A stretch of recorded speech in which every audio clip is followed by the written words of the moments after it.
At a regional radio communication conference in Geneva, Switzerland in 2006, members of the International Telecommunications Union, ITU, signed a treaty heralding the development of all digital terrestrial broadcasting. A deadline for 2015 was set for Europe, Africa, the Middle East and the Islamic Republic of Iran to transit from analog to digital broadcasting. In domesticating the policy in Nigeria, government set up its own deadline for 2012 and also set up a presidential advisory committee to advise on how Nigeria can have a practical, efficient and effective transition. 6 months after, the committee submitted its report to the Minister of Information and Communications, Dora Akonyele.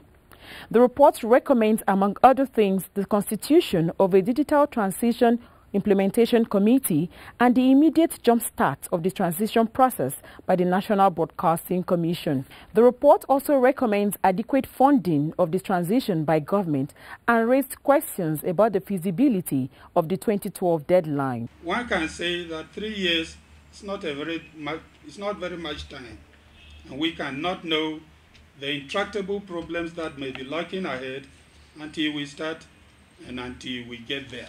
I'm sure that we can do it. Nigerians have always been known to take on difficult tasks and to perform creditably. I'm sure we can do it. The critical question is the time, but with considerable effort, I think it can be achieved. Is Silverbird ready? We're almost ready. You are in the industry. You represent a television house. And I dare say every inch of your production equipment is digital.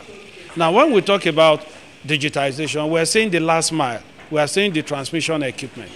And in the chain, you have the acquisition, your camera is digital, your production equipment is digital. It's just the last mile. So, if 2 out of 3 is already digital, are you then saying our approach is fire brigade to the last lap? Definitely I say no.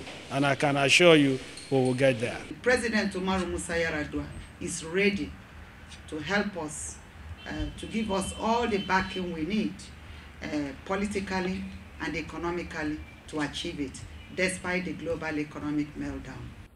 And trust the Minister of Information and Communications to bring the Rebranding Nigeria project into the deliberations. Aderinsola, AIT.